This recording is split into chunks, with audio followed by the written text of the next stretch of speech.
पाराशर्यवचः सरोजममलं गीतार्थगन्धोत्कटं नानाख्यानककेसरं हरिकथा सम्बोधनाबोधितम्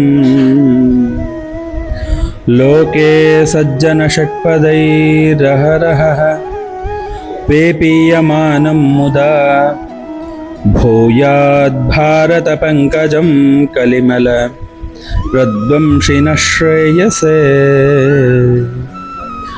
ಪರಾಶರನ ಮಗನಾದ ವ್ಯಾಸರ ವಚನಗಳೆಂಬ ಸರೋವರದಲ್ಲಿ ಹುಟ್ಟಿದ ಮಹಾಭಾರತವೆಂಬ ನಿರ್ಮಲವಾದ ಕಮಲವು ಅರ್ಥಗರ್ಭಿತವಾದ ಗೀತೆಯೆಂಬ ಸುಗಂಧದಿಂದ ಅನೇಕ ವೃತ್ತಾಂತಗಳೆಂಬ ಪರಾಗ ಕೇಸರಿಯಿಂದ ಕೂಡಿ ಹರಿಯ ಕಥೆಯ ಬೋಧನೆಯಿಂದ ವಿಕಸಿತಗೊಂಡು ಪ್ರತಿನಿತ್ಯವೂ ಲೋಕದ ಸಜ್ಜನರೆಂಬ ದುಂಬಿಗಳಿಂದ ಸಂತೋಷವನ್ನು ಹೀರಲ್ಪಟ್ಟ ಕಲಿಯುಗದ ಕಲ್ಮಶವನ್ನು ತೆಗೆದು ಶ್ರೇಯಸ್ಸನ್ನ ಮಾಡಲಿ.